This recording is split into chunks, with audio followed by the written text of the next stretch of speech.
I, 58, have one son, Jason, who is 32 years old. His mother, my late wife Eleanor, passed away 5 years ago. It was the hardest thing I have ever gone through. She was the anchor of our family. She was the reason for every good thing in my life. After she was gone, I felt adrift. The only thing that truly kept me connected to her memory was our boat. We called it the Serenity. It was not a yacht. It was not a massive vessel designed for showing off. It was a simple, sturdy cabin cruiser that we had saved for over a decade to buy. We spent our weekends on that boat. We explored every cove and inlet in our area. We taught Jason how to fish from its deck. We watched sunsets from the stern, her head on my shoulder. Every plank of wood, every scuff on the railing held a memory of her. It was my sanctuary. It was my last living piece of her. Jason never seemed to understand that. To him, the boat was an asset. It was a toy. After he married Chloe, things got worse. Chloe saw the world in dollar signs. She was always talking about a person's net worth. She would ask intrusive questions about my finances. She would hint at how much the Serenity must be worth now. I tried to be patient.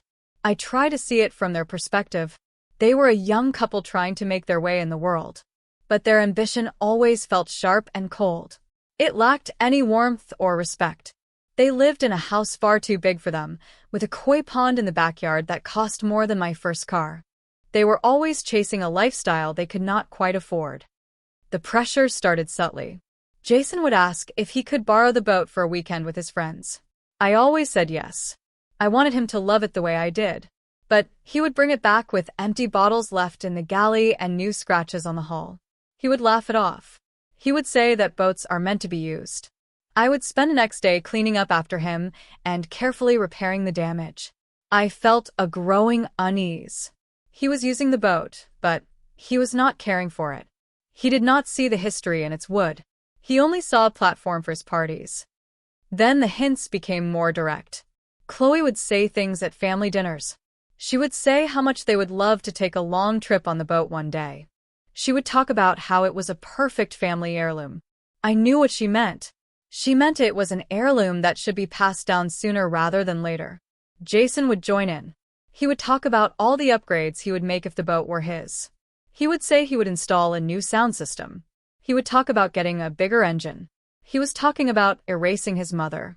He was talking about turning her sanctuary into his floating nightclub. Each suggestion felt like a small betrayal. I started to say no more often. I told him the boat was not available. I made excuses. I needed to protect it. I needed to protect her memory. This created a tension between us. Jason became sullen. He accused me of not trusting him. He said I was holding on to the past. He said his mother would have wanted him to enjoy the boat. That was his favorite weapon. He would use his mother's memory against me. He knew it was my weakest point. I would falter. I would feel a pang of guilt. Maybe he was right. Maybe I was being selfish. But then I would remember the look on Chloe's face when she talked about the boat's resale value. I would remember the careless way Jason treated it. And my resolve would harden again. This was not about his enjoyment. This was about their greed. The final line was crossed last Tuesday. I was sitting at my kitchen table, drinking my morning coffee. My phone buzzed. It was a text message from Jason. I opened it. The message had only 5 words. It said, "The boat is mine now." I stared at the screen. I read the words again and again. It did not make any sense. Was this a joke? Was it some kind of mistake? My heart started to pound in my chest. A cold dread washed over me. This felt different. This felt final. I immediately tried to call him. My hands were shaking so much I could barely press the right buttons. The call went straight to voicemail. His mailbox was full. I tried again. Straight to voicemail. I sent him a text message back. I wrote, "What are you talking about? Call me right now." I waited. 5 minutes passed. 10 minutes. An hour. There was no reply. The silence was terrifying. It was worse than an angry response. It was the silence of someone who believed they had already won. I felt a surge of panic. I grabbed my keys and drove to the marina. The drive was a blur. My mind was racing. What had he done? Had he forged my signature?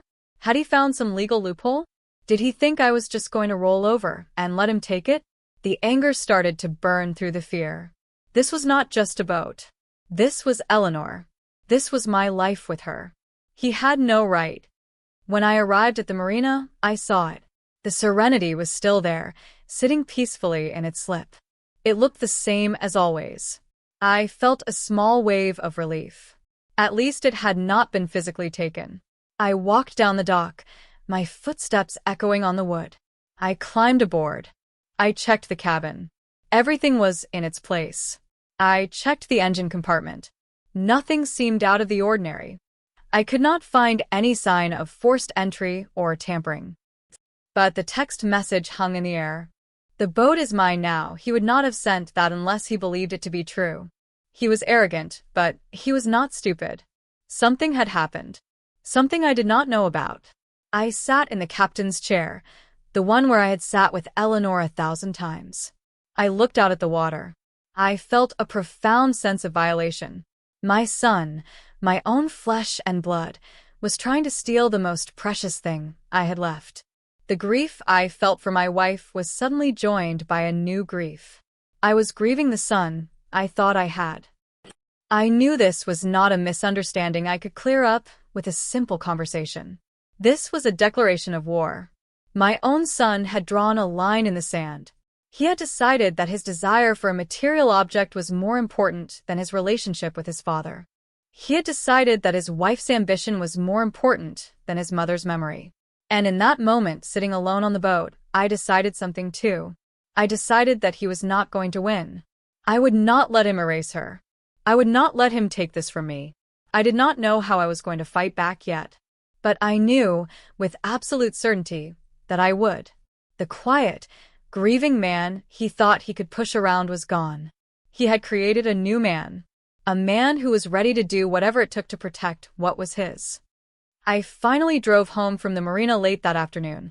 The knot of anger in my stomach had not loosened. I tried calling Jason again. It still went to voicemail. I left a message. My voice was calm and steady, which surprised me. I said, "Jason, I got your text. I have no idea what it means. You need to call me immediately and explain yourself. This is not a game." I knew he would not call back. The text was a power move. Ignoring my calls was part of it. He wanted me to feel helpless. He wanted me to panic. He was enjoying this. That evening, I called my sister, Sarah. She is a few years older than me and has always been the sensible one in the family. I told her about the text message. She was silent for a moment. Then she sighed. "Oh, Michael," she said. Her voice was full of pity, and I hated it. I was afraid something like this would happen. "What do you mean?" I asked. My voice was sharp. "What do you know?" "It's Chloe," she said. "She's been talking.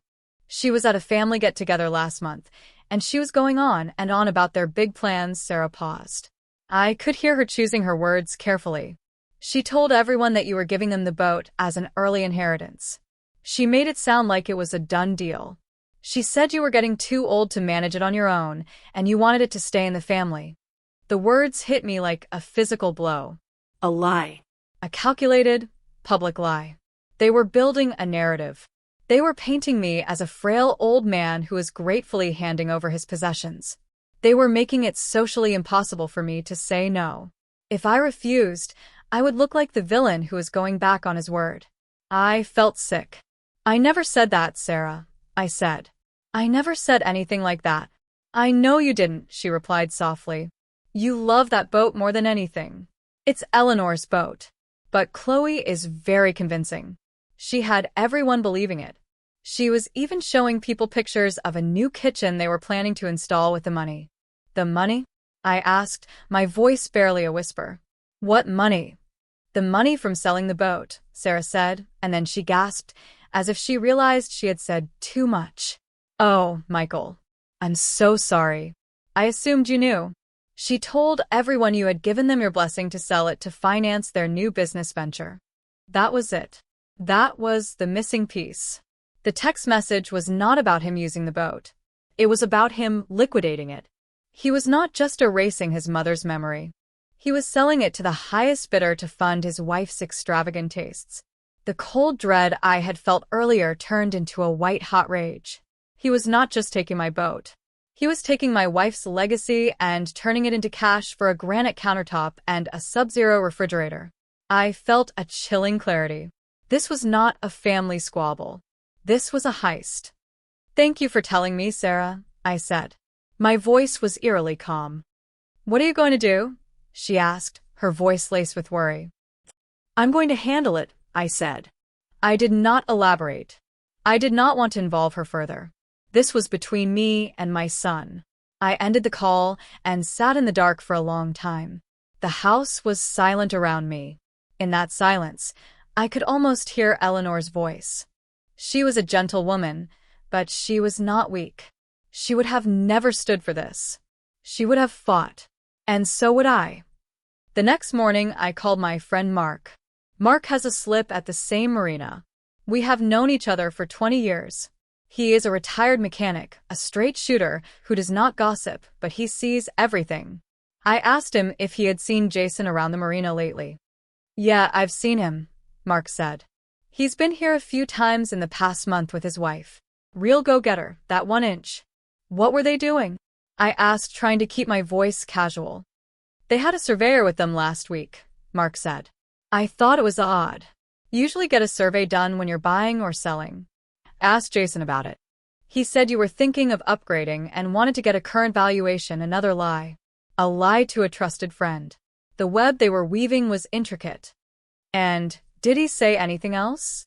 I pressed. Mark hesitated. "Well, this is the strange part, Mike. He introduced me to the guy with him. Not the surveyor, another fellow. Called him a business associate. This associate was asking me a lot of questions about the slip fees, about transfer procedures. He was talking like he was going to be taking over the slip." Mark coughed. "Look, I don't want to stir up trouble, but it felt like they were measuring the drapes, you know? It felt like they were making plans that didn't include you." I felt my knuckles turn white as I gripped the phone. "They are, Mark," I said. "They are." I told him everything. The text message. The conversation with my sister. He was silent for a long time. When he finally spoke, his voice was hard as steel. "That's not just disrespectful, Mike," he said. "That's theft. Pure and simple. Your own son." "I know," I said. "So what's the plan?" he asked. "Are you going to confront him? Call the police?" "Not yet," I said. "They've been planning this for a while. They have their story straight. It would be my word against theirs. I need more than that. I need proof. I need something they can't deny." "Well, if you need anything, you let me know," Mark offered. "I can keep an eye on the boat for you.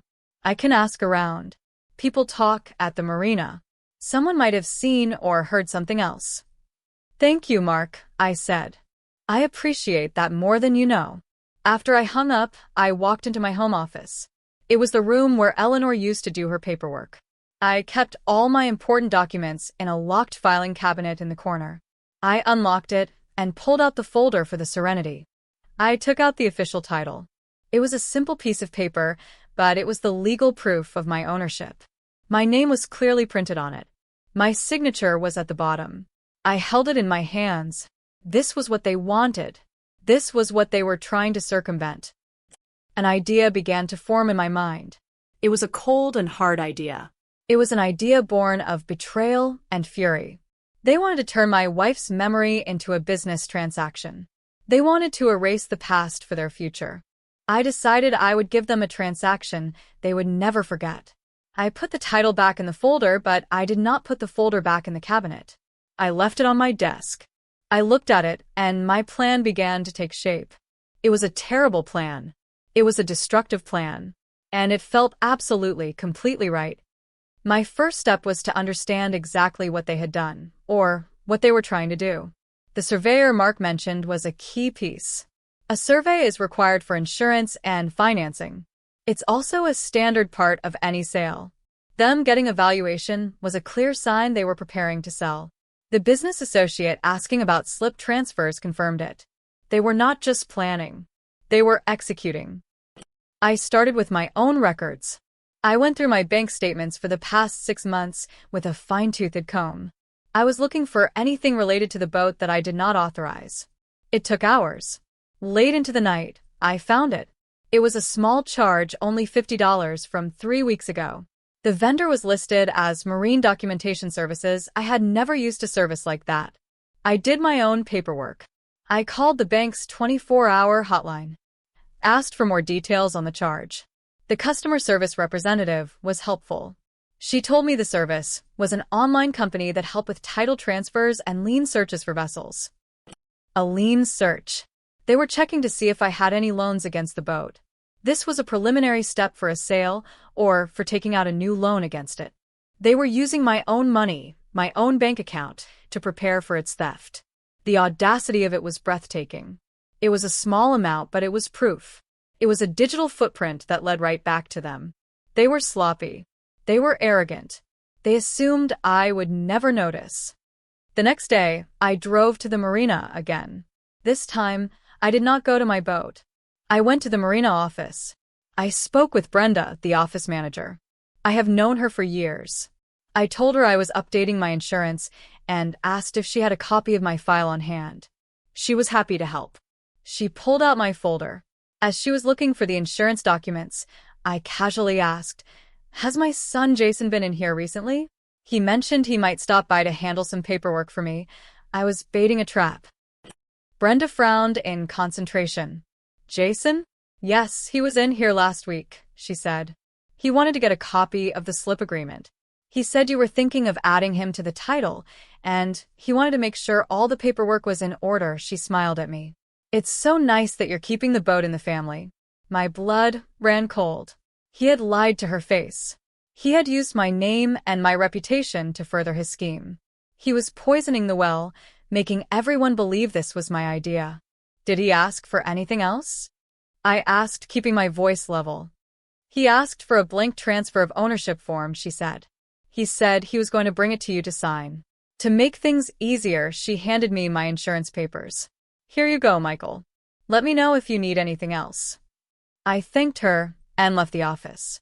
My mind was reeling. A blank transfer form. He was planning to forge my signature. That had to be the plan. He would sign my name, file the paperwork, and the boat would be his. The text message, "The boat is mine now," was not a statement of a completed act. It was a declaration of his intent. He thought the final piece of paper was just a formality. He believed he had already won. That afternoon, I decided it was time for a confrontation. Not the final one, just a small one. A test. I needed to see how he would react. I needed to look him in the eye as he lied to me. I drove to his house. The house with the perfectly manicured lawn and the ridiculously expensive koi pond in the back. Chloe's car was in the driveway, but Jason's was not. I rang the doorbell. Chloe answered the door. She was dressed in athletic wear that looked like it had never seen a gym. She gave me a bright, fake smile. "Michael, what a surprise." "Come in." "Is Jason here?" I asked, stepping inside. The house was cold and sterile, like a magazine photo. "He just stepped out to run some errands," she said, her smile never wavering. "Can I get you something to drink? Water? Iketea?" "No, thank you," I said. "I need to talk to him. It's important." Her smile faltered for a fraction of a second. A flicker of something, maybe apprehension, crossed her face. "Is everything all right?" she asked. "No, Chloe," I said, my voice flat. "Everything is not all right. I got a very strange text from Jason yesterday. I was hoping one of you could explain it to me." She feigned ignorance perfectly. She put a hand to her chest. "A strange text. What did it say?" "It said, 'The boat is mine now,'" I replied, watching her face closely. She laughed, a brittle, unconvincing sound. "Oh, that. You know how he is. He's just so excited. We were talking about it yesterday, and he was just being dramatic. He meant that it feels like it's his now in his heart. Because you've been so generous." Her eyes were wide and innocent. She was a phenomenal liar. Generous? I repeated. What exactly have I been generous about? About the boat, of course, she said, her tone becoming a little condescending, as if she were explaining something to a child. About your decision to let us take it over. Michael, we are so grateful. We know how much it means to you, and we promise to take wonderful care of it. Især det her. She was delivering a pre-rehearsed speech. This was the story they had agreed upon. I was the generous, aging father. They were the grateful, loving children. It was a fantasy, and they were trying to force me to live in it. I have made no such decision, Chloe, I said. The words came out colder than I intended. Her face hardened. The fake sweetness vanished, replaced by a steely look of annoyance.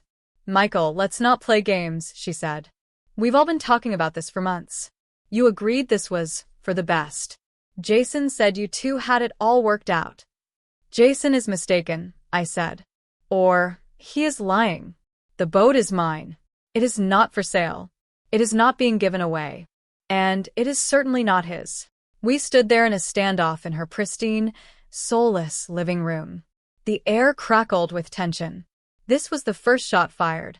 She knew that I knew. I knew that she was lying. The pleasant fiction they had constructed had just crumbled. You should talk to your husband, she said, her voice dripping with venom. He seems to think otherwise. Oh, I will, I said, turning to leave. I most certainly will. As I walked out the door, I knew that the time for small tests was over. They had doubled down on their lie. They had tried to gaslight me. They believed they could control the narrative. They believed they could make me the unreasonable one. They had underestimated me. They had mistaken my grief for weakness. That was a mistake they were going to regret. The conversation with Chloe was a turning point. It confirmed my worst fears. This was not a misunderstanding. It was a deliberate, coordinated effort to defraud me. They had a script and they were sticking to it. My initial anger began to cool and harden into something else. It became a cold, methodical resolve. I was no longer just defending my wife's memory. I was fighting for my own dignity. I knew I needed more than just a few inconsistencies and a suspicious bank charge. I needed irrefutable proof, something that would leave them with no room to lie or wiggle out of it. My word against theirs was not enough. They had already poisoned the well with family and friends. I needed to demolish their story so completely that no one would ever believe them again. I thought about hiring a private investigator, but that felt too impersonal and could get expensive quickly. I decided to do some digging myself first. Jason was arrogant, and arrogant people get sloppy, especially with technology. He and I were on the same family phone plan. It was a detail he had probably long forgotten. I was the primary account holder. This meant I had access to the detailed billing statements, including logs of calls and text messages. It felt like a violation of his privacy, but he had violated my trust in a way I never thought possible. All bets were off. I logged into the phone company's website. It took me a while to navigate the system, but I eventually found the detailed usage reports. I downloaded the reports for the past 3 months. I spent the next 2 nights poring over them, cross-referencing numbers and times. Most of it was just noise. Calls to his friends, texts to Chloe. But then I found a number he had called frequently. It was a number I did not recognize. He had called it over a dozen times, with some calls lasting nearly half an hour. I typed the number into a search engine. The result came up immediately. It was the number for a marine financing company, a company that specialized in high-interest loans secured against boats and other marine assets. My heart hammered in my chest. He was not just trying to sell the boat. He was trying to take out a loan against it. He was trying to leverage an asset he did not own. This was a whole new level of fraud. I took a deep breath and kept digging. I looked at the text message logs. Most were mundane. But then I saw a series of texts between him and a contact simply labeled broker. The texts were damning. Jason, is the paperwork ready? My father is on board, just needs to sign. Broker, we need the signed transfer of title and a copy of his driver's license before we can proceed with the lender. Jason, getting the signature this week. He's an old man, very forgetful. I handle all his finances. It won't be a problem. Broker. Once we have that, we can wire the funds in 24 hours. I felt a wave of nausea. He's an old man, very forgetful. I handle all his finances. He was painting me as incompetent as senile. He was using my age as a tool to commit fraud. He was not just stealing from me. He was erasing me. He was trying to render me invisible, a doddering old fool whose assets were ripe for the picking. The betrayal was so profound, so personal. It took my breath away. He was not just my son. He was a predator. And I was his prey. This was the proof I needed. This was the smoking gun. It was cold, hard evidence of his intent and his methods. I printed out the phone records. I highlighted the relevant calls and texts. I put the papers into a folder alongside the bill from the Marine Documentation Service. My case was getting stronger. The next day, I got a call from Mark at the marina. His voice was urgent. "Mike, you need to get down here," he said. "Jason is here. He's got a guy with him, and they're on your boat." "What are they doing?" I asked, my voice tight. "I don't know," Mark said. "It looks like they're taking measurements or something. The other guy is wearing a shirt with a logo on it. Custom marine canvas." They were ordering a new canvas cover. Something I had talked about doing for years, but had never gotten around to.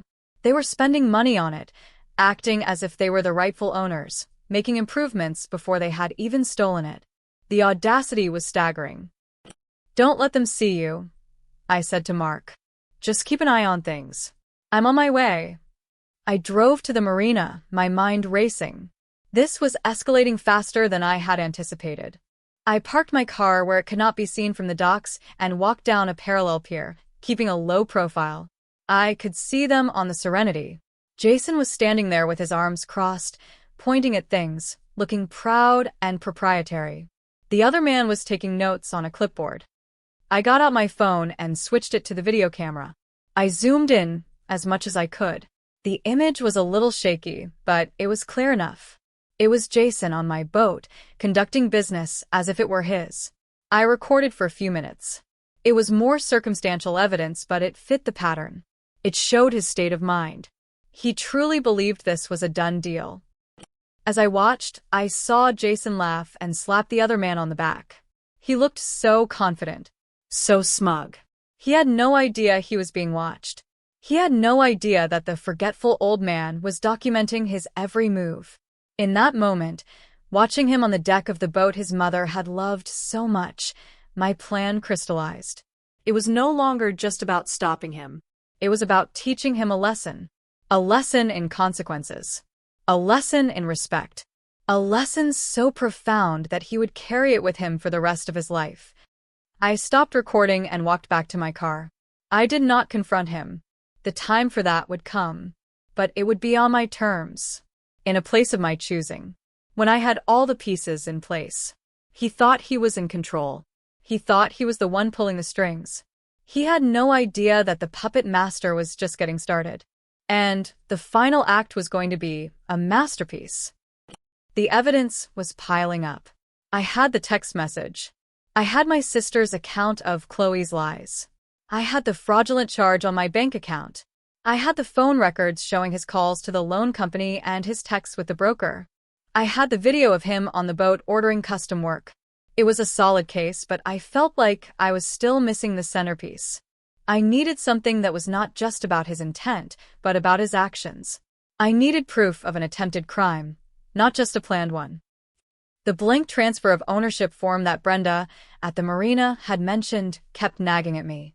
He had a blank form.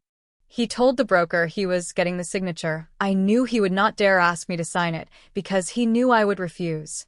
That left only one possibility: forgery. How could I prove he was planning to forge my signature? I could not. I had to prove that he had already tried. I had to find the document. But where would he keep something like that? It was not something you would leave lying around. I thought about his personality. Jason was arrogant, but he was also lazy. He liked shortcuts.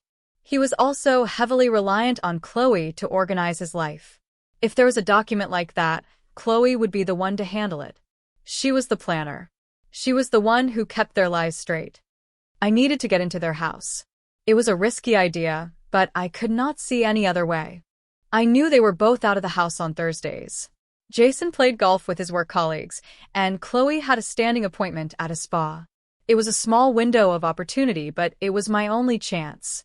I still had a spare key to their house from years ago, back when they first moved in, and gave me one for emergencies.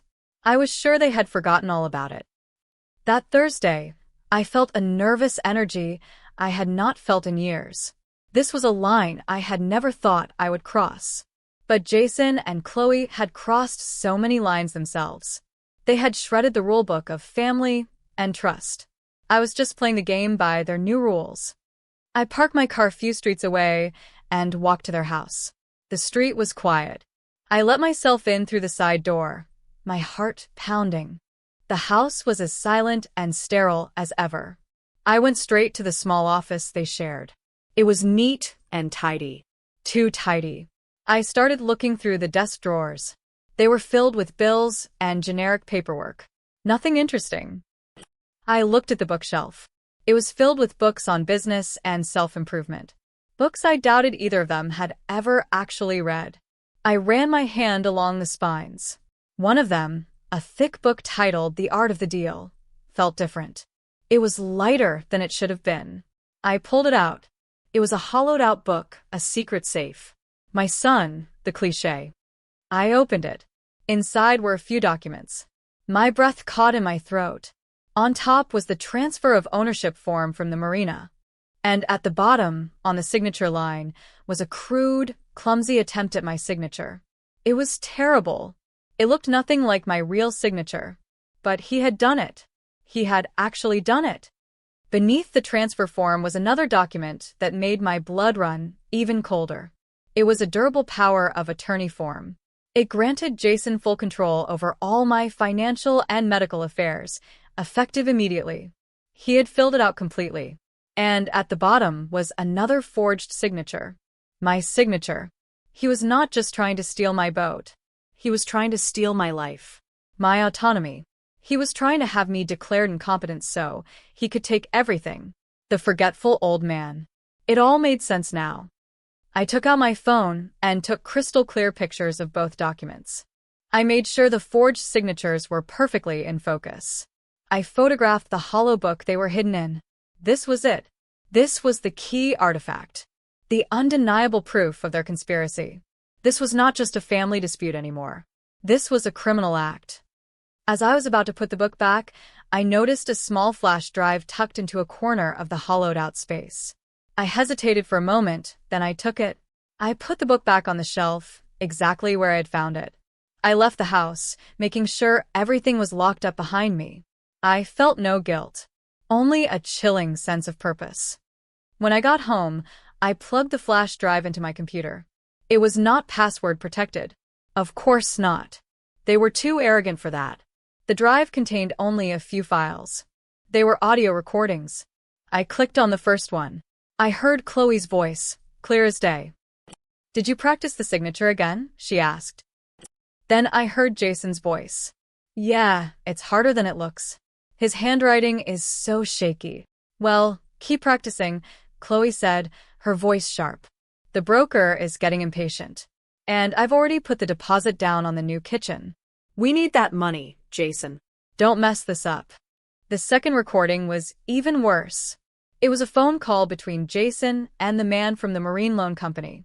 Jason had put the call on speakerphone and recorded it.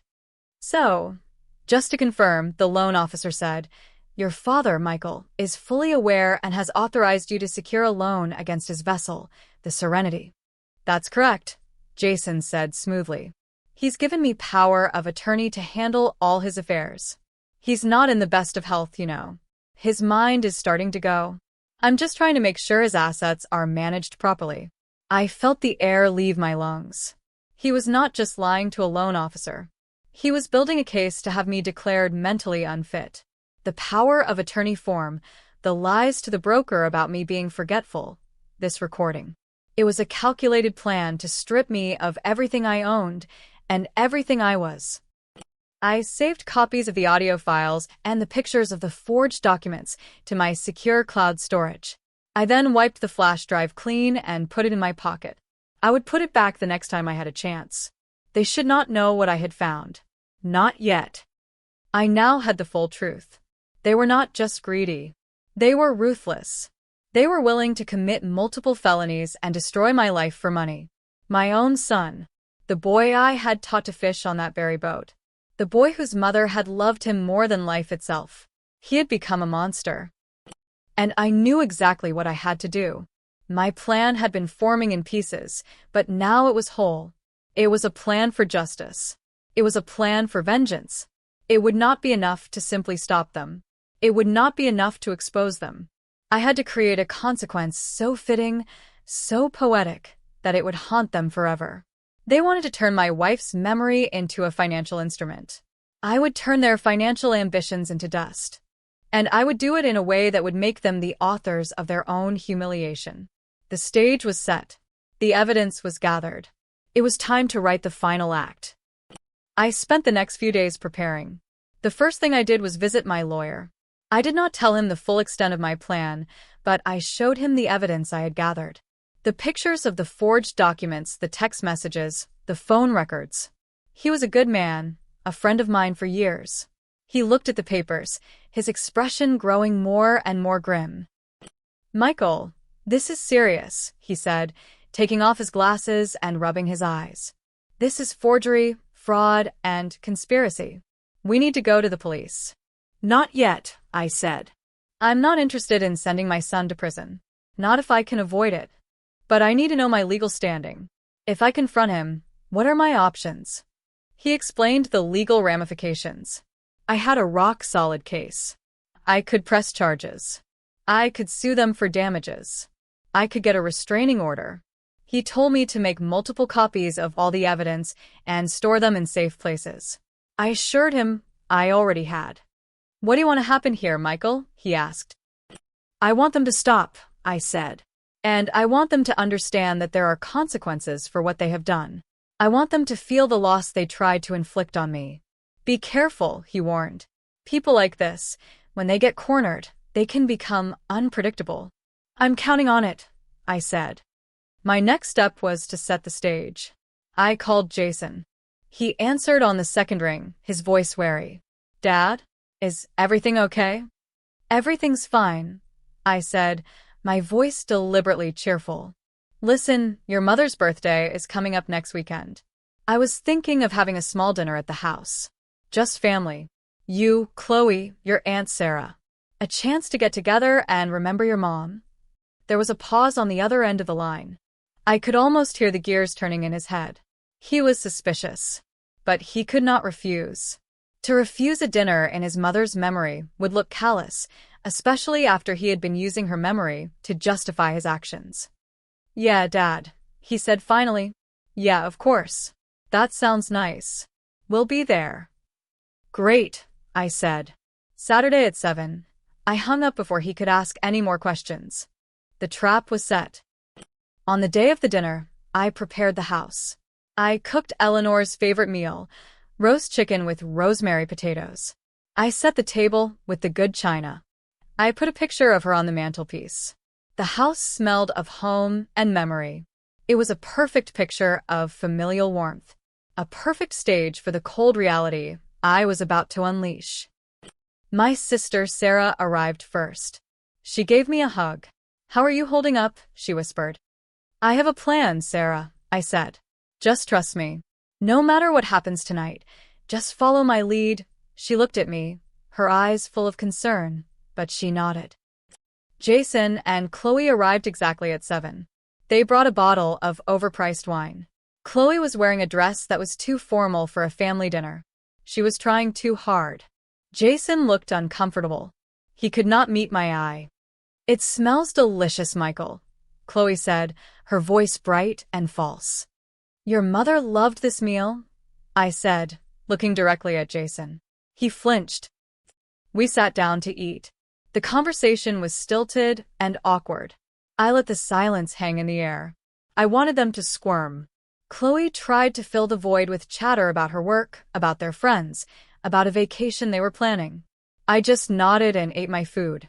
Jason was silent. He just pushed his potatoes around his plate. Finally, when the main course was finished, I cleared my throat. "I'm glad we could all do this," I said, my voice calm. "It's important to remember Eleanor. She believed in family. She believed in honesty. She believed in trust." I let those words hang in the air. Chloe shifted uncomfortably in her chair. Jason stared at his plate. "Which is why I find the current situation so deeply disappointing," I continued. Jason looked up, his eyes flashing with defiance. "Dad, if this is about the boat again, I really don't think tonight is the right time." "Oh, I think it's the perfect time," I said. "Because this isn't just about a boat, is it, Jason? It's about what the boat represents." I turned to Chloe. "Chloe, you told Sarah and several other people that I was giving you the boat, that I had given you my blessing to sell it. Is that correct?" Chloe's face paled.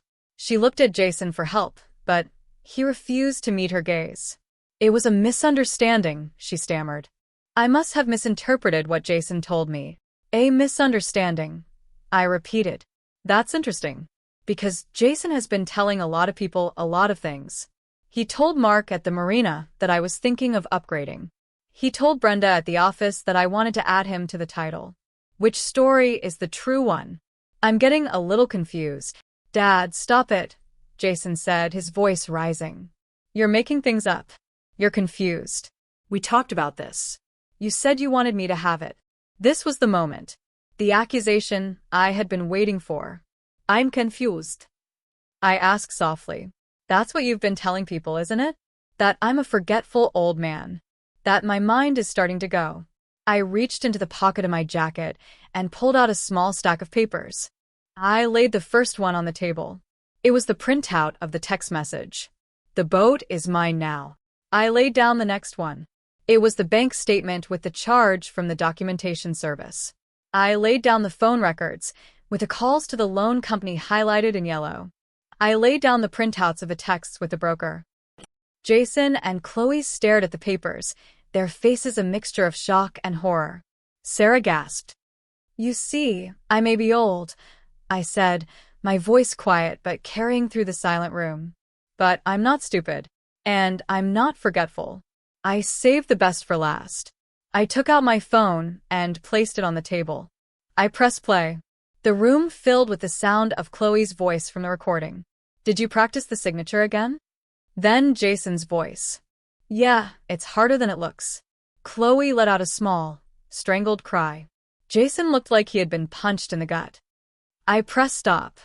"And then," I said, pulling out the last piece of paper, a crystal-clear photo of the forged power of attorney document. "There's this." I placed the photo in the center of the table. The clumsy, forged signature was there for everyone to see. Silence. The only sound was the ticking of the clock on the mantelpiece. Sarah was staring at Jason, her face a mask of disbelief and disgust. Chloe was white as a sheet, trembling. Jason just stared at the photo, his mouth hanging open. He was cornered. He was exposed. There were no more lies to tell. "You are trying to have me declared incompetent," I said, my voice shaking with a rage I could no longer contain. "You are trying to steal my home, my money, my life, my own son." Jason finally looked at me. There were tears in his eyes. But they were not tears of remorse. They were tears of a spoiled child who had been caught. He started, but no words came out. "You what?" I demanded. "You are what? Going to put me in a home? Sell off everything your mother and I worked our entire lives to build, just so you could have a new kitchen?" "It wasn't like that," he whispered. "It was exactly like that." I roared, slamming my hand on the table. The plates jumped. "You stood on the deck of your mother's boat and planned its destruction. You used her memory as a tool to manipulate me and everyone around us. You have no honor. You have no shame." I stood up. The confrontation was over. Now came the sentence. "The boat is no longer your concern," I said, my voice dropping to a cold, hard whisper. You will never set foot on it again. You will never speak of it again. As far as you are concerned, it no longer exists. I walked over to the desk in the corner of the room and picked up a large manila envelope. I walked back to the table and pulled out the original boat title. I held it up for them to see. "This is what you wanted," I said, looking at Jason. "This piece of paper. You are willing to destroy our family for this." I then looked at Chloe, whose face was a mask of cold fury now that the shock had worn off. "You are very proud of your house, aren't you, Chloe? Especially that koi pond. A symbol of your success. Your status." I let the statement hang in the air. I then turned back to Jason. "Tomorrow morning," I said, "I am going to drive to your house. I am going to take this title, seal it in a waterproof bag, and I am going to sink it to the bottom of your precious koi pond. And with it, I'm going to leave a note." I paused, letting the weight of my words sink in. "The note will say, 'Find new waters.'" Jason just stared at me, speechless. Chloe looked like she was about to explode. Sarah was crying softly. "You wanted the boat," I said, my voice devoid of all emotion. "You can have the title. You can look at it every day at the bottom of your pond, a reminder of what you threw away. But the boat itself? You'll never have it. I'm selling it. This week. And the money is going to a charity in your mother's name. A charity for families who have actually lost everything, not for spoiled children who just want more."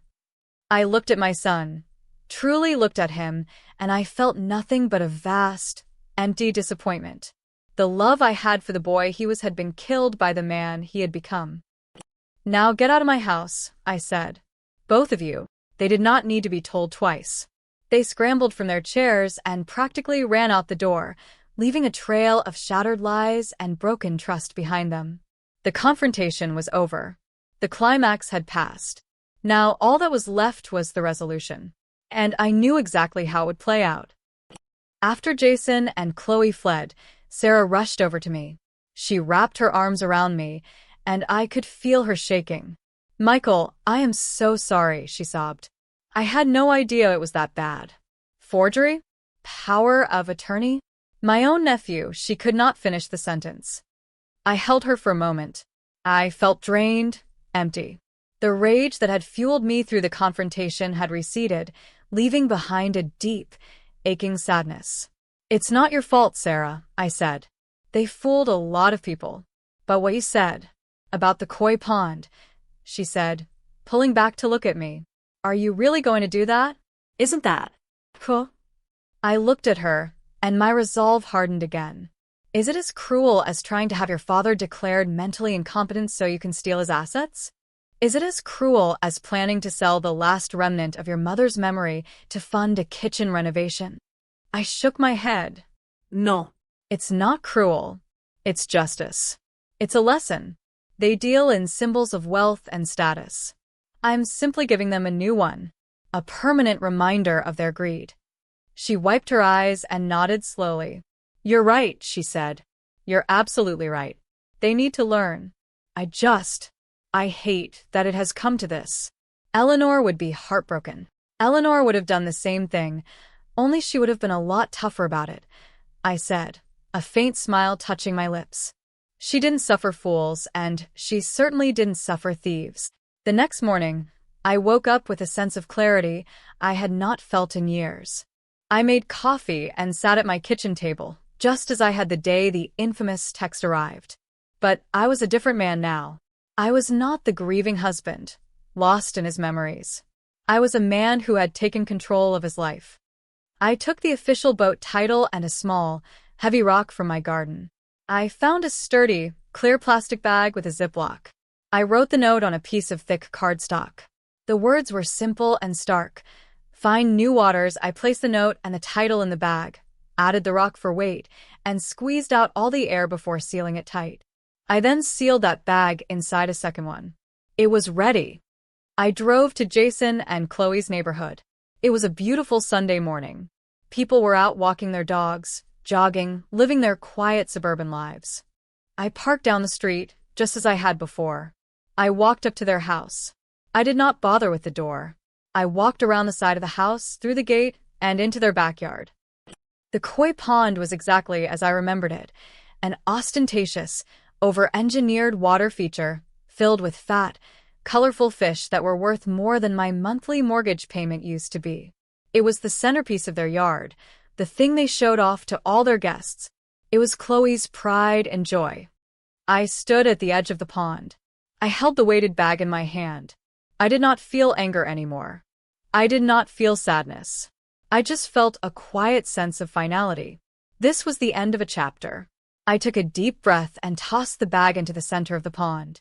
It landed with a soft splash and sank quickly, disappearing into the dark water at the bottom. It settled among the smooth river stones, the white cardstock of the note clearly visible. I turned and walked away. I did not look back. My work there was done. An hour later, my phone rang. It was Jason. I let it ring a few times before I answered. I said nothing. I saw it, he said, his voice a strangled whisper. I saw what you did. How could you? How could I what, Jason? I asked, my voice calm and even. The title. You sank the title. Dad, that's the original. What were you thinking? He shrieked. Panic was laced through his voice. I was thinking that you and Chloe value appearances, I said. You wanted the boat for what it represented. A financial asset. A status symbol. Well, now you have a new status symbol. It's at the bottom of your pond. You can look at it every single day and remember the price of greed. But how are you going to sell it now? He stammered. The mind of a criminal, always looking for the angle. He did not care about the betrayal. He cared about the logistics of the transaction he had lost. I already have a duplicate title on file with the state, I said. I ordered it last week. The sale is being finalized tomorrow. You see, Jason, you were so busy with your little scheme that you never bothered to learn how things actually work. You played a child's game and you lost. There was a choked sob on the other end of the line. Please, Dad, he begged. Don't do this. I'm sorry. I'm so sorry. We made a mistake. No, Jason, I said, and my voice was like ice. A mistake is when you forget to take out the trash. What you did was a calculated series of crimes. You tried to destroy me. You tried to erase your mother. That's not a mistake. That's a choice. And choices have consequences. You need to learn that. What am I supposed to do? He cried. I suggest you learn how to swim, I said, because you are in very deep water. And I am no longer your lifeguard. I hung up the phone. I blocked his number. I blocked Chloe's number. Later that day, I called my friend Mark. I told him what I had done. He was silent for a moment, and then he let out a long, low whistle. Wow, he said. That's poetic, Mike. That's really something. It felt right, I said. The buyer for the Serenity is all set, Mark said. He's a good guy. A young family. They remind me of you and Eleanor when you first bought her. They're going to love her, Mike. They're going to take care of her. I know they will, I said, and I felt a pang of sadness, but it was a clean sadness, not the ragged grief of before. It was the sadness of letting go of something beautiful to protect it. And the money? Mark asked.